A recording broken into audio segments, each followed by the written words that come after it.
bem-vindo a este programa Diálogos de Justiça, trazendo para você um pouquinho mais de conhecimento e curiosidade sobre temas, na verdade, da área do direito.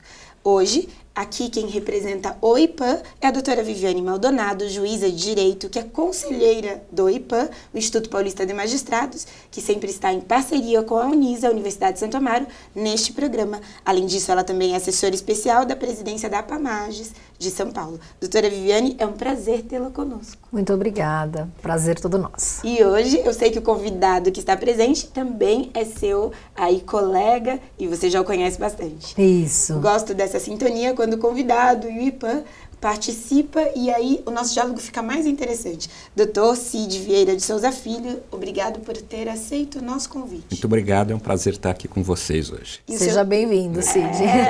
Esse tema é muito interessante. O doutor Cid Vieira de Souza Filho é advogado, é especialista em direito criminal, ele é formado pela PUC, é presidente da Comissão de Estudos sobre Educação e Prevenção de Drogas e Afins da OAB de São Paulo, é vice-presidente da Comissão de Direitos e Prerrogativas da OAB de São Paulo, conselheiro seccional da nossa OAB de São Paulo, membro do Instituto dos Advogados de São Paulo e autor de um livro. Fala para nós o tema do seu livro. OAB versus ditadura militar. Bem interessante, eu quero conversar sobre isso um pouquinho no final do nosso programa. E o programa hoje tem como tema o cyberbullying. Na verdade, cyberbullying é uma expressão muito diferente. Explique para nós, doutor Cid, o que significa a expressão cyberbullying. O cyberbullying a gente procura caracterizar como aqueles crimes de internet, aqueles que, através da internet, a ofensa contra a honra de qualquer pessoa.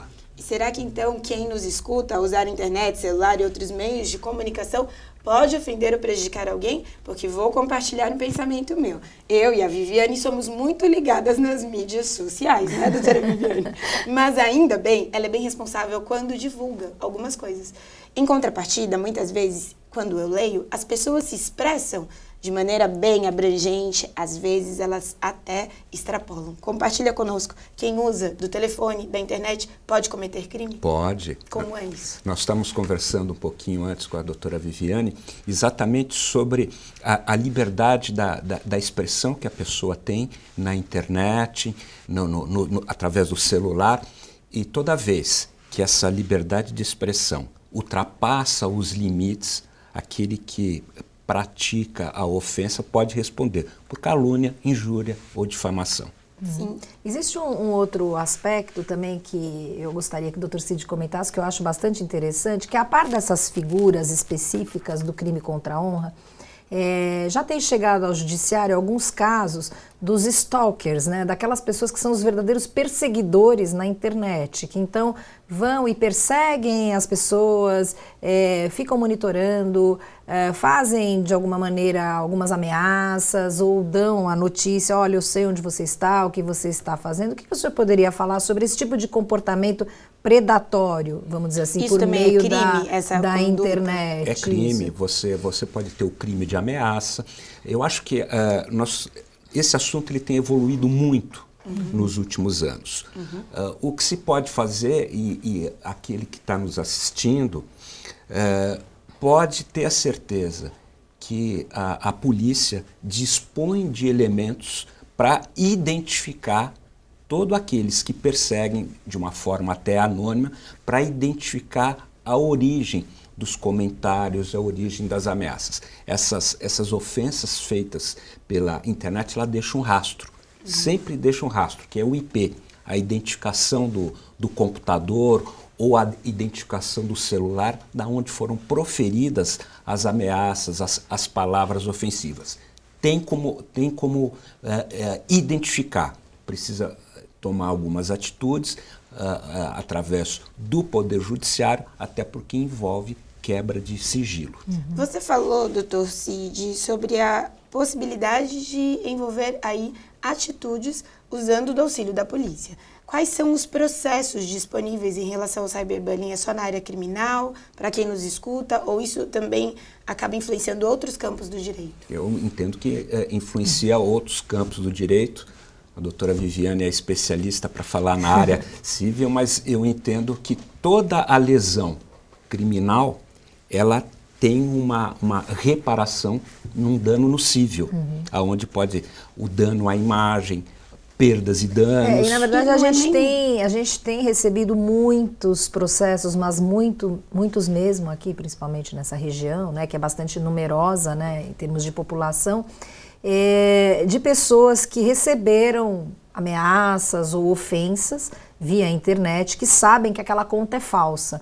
Então essas pessoas entram com ação nas varas cíveis mesmo, solicitando às empresas que hospedam aqueles e-mails que forneçam justamente a identificação, para que a partir daí, tendo a individualização do autor das mensagens, possam ser tomadas as providências. E a questão, até nesse aspecto que a doutora Viviane colabora conosco, é só para quem nos escuta estar atento de que uma mesma conduta pode resultar numa tipificação criminal e numa tipificação aí no campo de um processo civil. Sim, porque aí no caso, o doutor Cid pode falar da área criminal, mas no caso da parte civil, caberá uma reparação, né? Agora, o senhor mencionou, doutor Cid, de que a liberdade de expressão na internet pode vir, na realidade, se ela não for bem desenvolvida, a ser configurada como crime. Mas essa liberdade de expressão, quando tem, na realidade, essa punição na área criminal, não teria uma espécie de choque? Porque eu não posso falar e pensar e assim me expressar de maneira deliberada? Eu entendo que o nosso país está começando a conviver com a democracia. E faz parte de um Estado democrático de direito a liberdade de manifestação e expressão. Agora, toda vez que essa liberdade de manifestação e expressão, ela ultrapassa os limites, aquele que ultrapassou os limites vai responder, tanto penalmente, criminalmente, como civilmente. No programa de hoje, tratando do tema cyberbullying, você vai ficar conosco, mas depois do intervalo.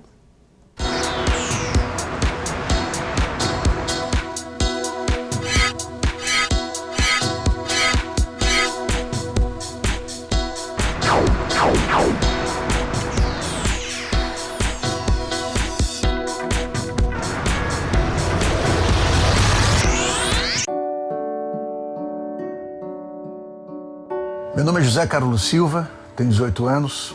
Eu adoro tocar guitarra e andar de skate com meus amigos. Minha mãe me chama de Zeca e eu confio muito nela. Ela sabe tudo sobre mim. Tudo mesmo. Ela sabe que eu quero ser um doador de órgãos. Na verdade, toda a minha família sabe disso e todos me respeitam. Disso eu tenho certeza. Eles entendem que eu quero ajudar outras pessoas, mesmo quando eu for embora. E eu sei que se for preciso na hora certa, eles vão falar por mim. E vão saber o que fazer. Os órgãos do José Carlos puderam salvar outras vidas, graças a uma conversa e uma linda decisão baseada em respeito, confiança e amor. Seja também um doador de órgãos e lembre-se de avisar a sua família sobre esse desejo. Sua família é a sua voz. Esse é Joãozinho. Ele tem 10 anos. É admirado e elogiado por já trabalhar e ajudar em casa. Onde ele passa, todos falam: tão novo e já trabalhando? Que gracinha! E isso sempre lhe rende boas gorjetas. Mas espere, eu não acho isso bonito. E você? Ele podia estar estudando e brincando, mas ele está trabalhando. Mude seus conceitos. Trabalho infantil não é a melhor opção. Uma campanha do Ministério Público.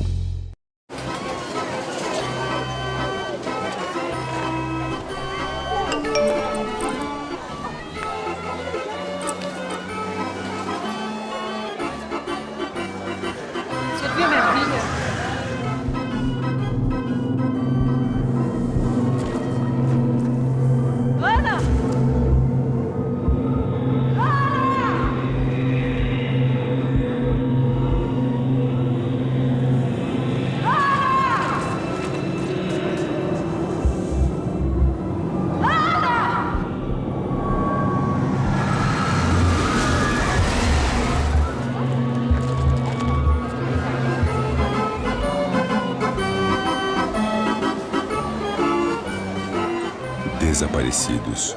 Qualquer informação ajuda. Faça valer sua cidadania. Conte com o Ministério Público de São Paulo.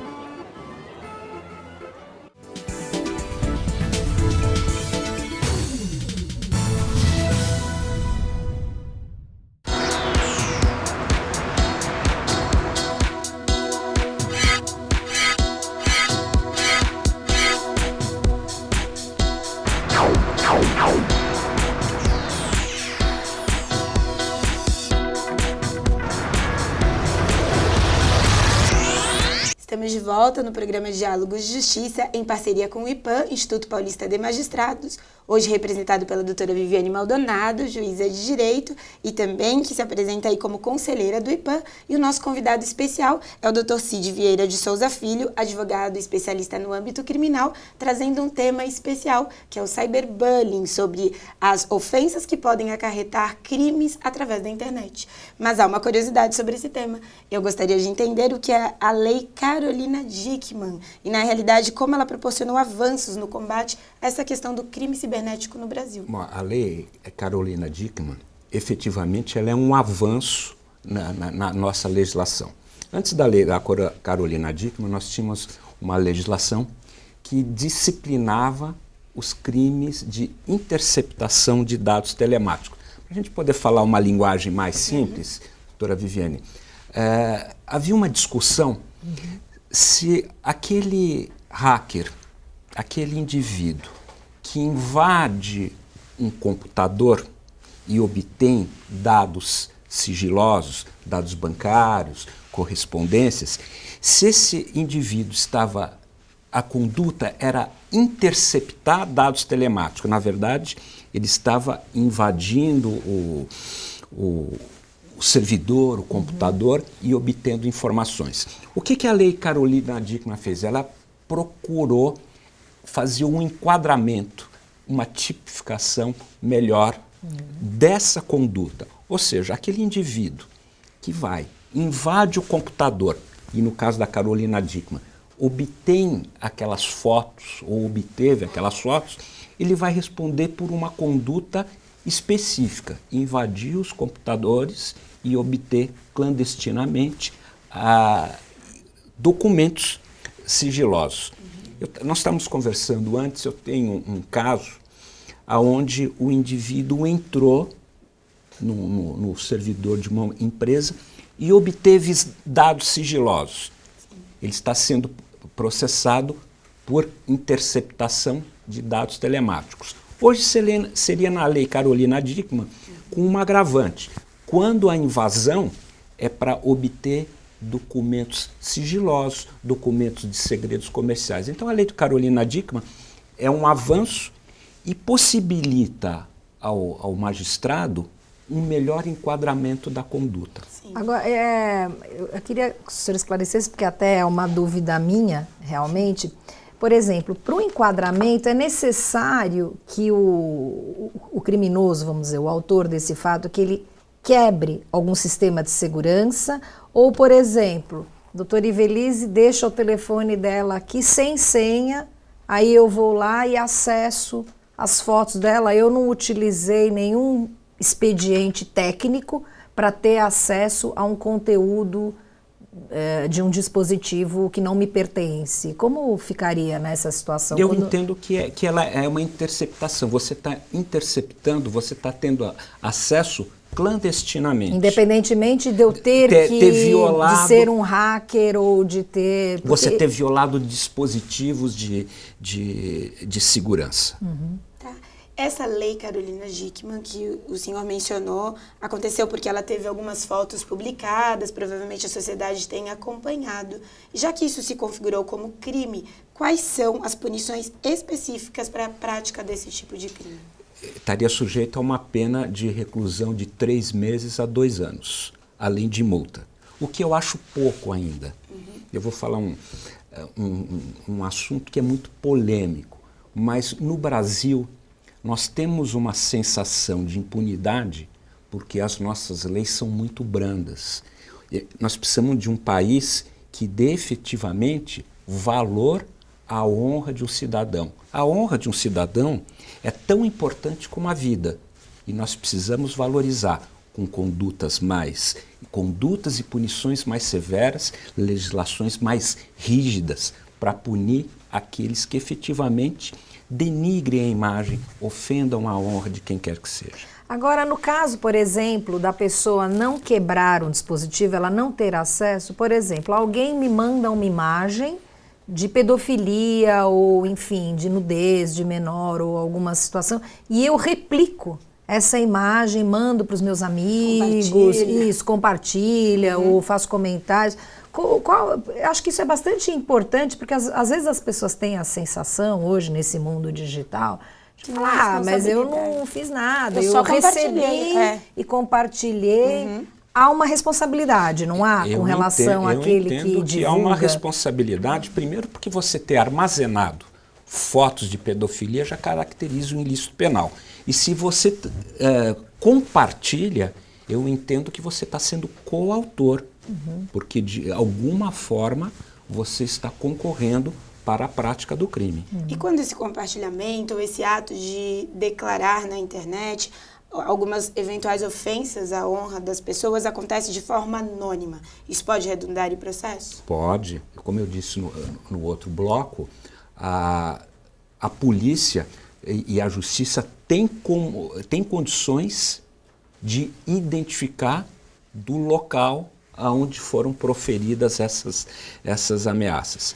Eu tive, há alguns anos atrás, uma ex-mulher que anonimamente começou a difamar um ex-marido.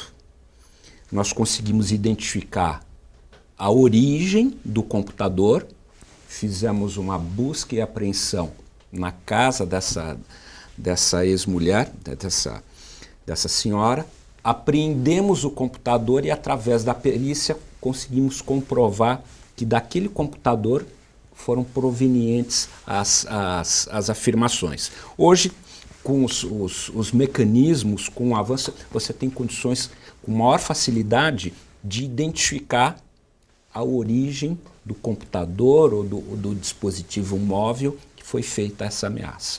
Falando sobre cyberbullying, nós iremos a um rápido intervalo e logo mais nós retornaremos.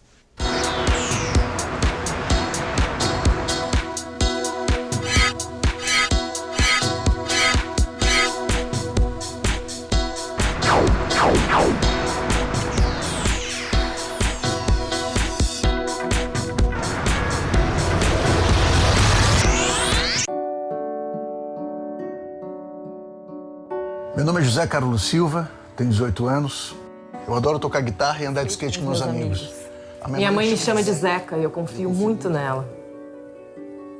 Ela sabe tudo sobre mim. Tudo mesmo. Ela sabe que eu quero ser um doador de órgãos. Na verdade, toda a minha família sabe disso e todos me respeitam. Disso eu tenho certeza. Eles entendem que eu quero ajudar outras pessoas, mesmo quando eu for embora. E eu sei que, se for preciso na hora certa, eles vão falar por mim. E vão saber o que fazer. Os órgãos do José Carlos puderam salvar outras vidas, graças a uma conversa e uma linda decisão baseada em respeito, confiança e amor. Seja também um doador de órgãos e lembre-se de avisar a sua família sobre esse desejo. Sua família é a sua voz. Você tem mais de 45 anos? Faça o teste da hepatite C. Você que também é gestante, já fez o teste de hepatite B no pré-natal? Então faça o teste e vacine-se. Fez sexo sem camisinha? Fez tatuagem ou colocou piercing? Compartilhou seringa ou alicates de unha? Faça o teste da hepatite B e tome as 3 doses da vacina para ficar imune. Hepatites. Sem perceber, você pode ter. Procure uma unidade de saúde. Esse é Joãozinho. Ele tem 10 anos. É admirado e elogiado por já trabalhar e ajudar em casa. Onde ele passa, todos falam: tão novo e já trabalhando? Que gracinha! E isso sempre lhe rende boas gorjetas. Mas espere, eu não acho isso bonito. E você? Ele podia estar estudando e brincando, mas ele está trabalhando. Mude seus conceitos. Trabalho infantil não é a melhor opção. Uma campanha do Ministério Público.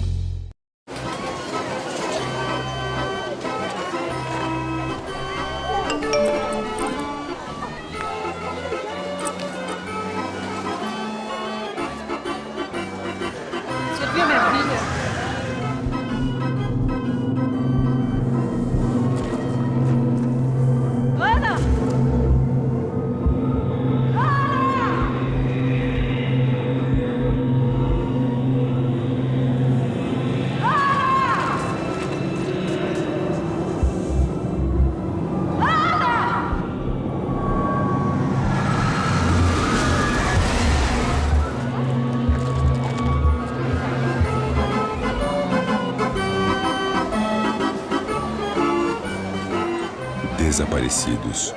Qualquer informação ajuda. Faça valer sua cidadania. Conte com o Ministério Público de São Paulo.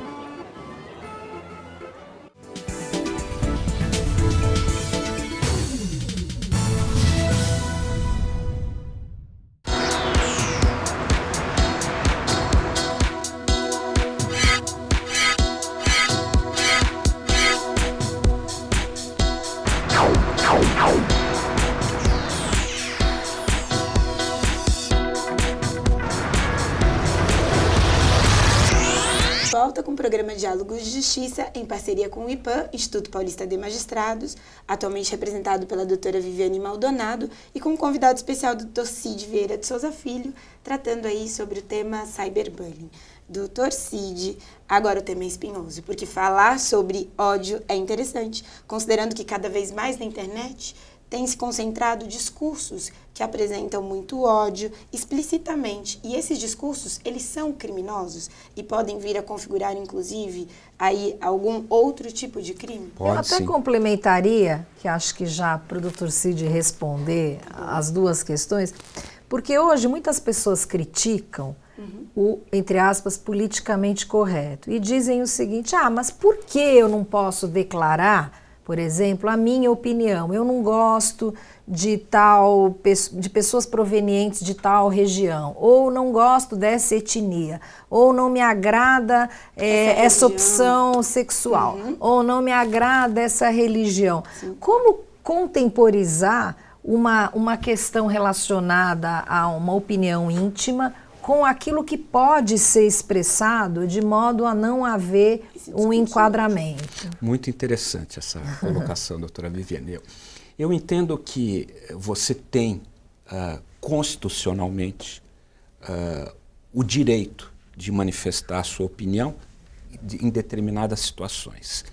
Você precisa ter muito cuidado para que essa opinião não caracterize uma discriminação. Não caracterize uma forma de você marginalizar o indivíduo.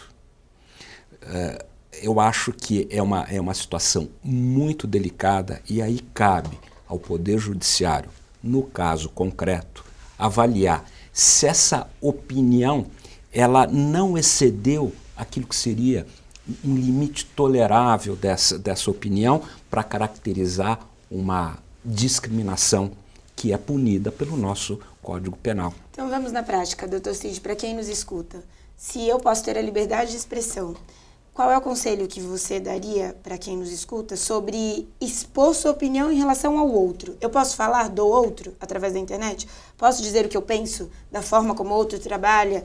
Na verdade, dizer em relação ao outro de qual parte de região do país ele faz e expressar a minha opinião contrária? Porque também tem, acho que também vou complementar também já para aproveitar e responder, já acho que responder a nós duas, porque também existe uma situação, existe a situação de se falar algo com relação a uma pessoa específica, ou então, eu não gosto desta pessoa por X, Y, Z, ou se falar sobre uma classe de pessoas, né, indistinta. Então, que eu acho que talvez haja também uma diferença nesse aspecto, né, de não haver uma identificação de alguém, mas há um conjunto, né, pessoas que compactuem ou compartilhem de alguma característica identificadora, né? Exatamente. Precisa tomar muito cuidado com isso. Até porque a gente não pode falar tudo aquilo que pensamos a respeito de uma pessoa, mesmo que seja verdade. Por exemplo, nos casos de injúria. Você tem um conceito de uma pessoa, fala que aquele sujeito tem determinada característica, mesmo que seja verdade. Você não pode dizer porque não é possível a exceção da verdade. Você não tem como provar que aquele fato seja verdadeiro, porque a ofensa já é caracterizada como nos casos de injúria. Doutor Cid, encerrando o programa, que o tempo foi muito rápido, mas eu sei que o senhor foi o primeiro advogado no Brasil a conseguir uma condenação por ofensa na internet. Qual é a sua sugestão para quem está nos assistindo? Esse caso específico envolvia uma briga entre marido e mulher. a internet, as redes sociais, ela não pode ser utilizada para você macular a imagem de quem quer que seja. Vamos praticar o bem pela internet, vamos fazer campanhas em benefício do próximo, em benefício daqueles que necessitam de uma ajuda e que a gente pode estender a mão, dar muito para quem precisa de muito mais ainda. Muito obrigada por ter aceito o nosso convite e aqui nós estendemos esse convite para uma próxima vez, porque o tema é muito interessante. Muito obrigado e eu que agradeço a oportunidade de estar com vocês hoje aqui. Doutora Viviane, eu Já agradeço a fica parceria. o convite, faltou falar muitas coisas interessantes ainda, então já fica o convite para o seu retorno. Acho que a pauta é mais extensa do que aquilo que nós conseguimos realizar, mas eu gostaria de agradecer demais a sua contribuição e seus esclarecimentos. Muito obrigado. Então, aí a nossa gratidão estendida a você, que sempre nos acompanha nas curiosidades jurídicas trazidas através do diálogo de justiça. Fique sempre atento, cada programa um melhor do que o outro para você.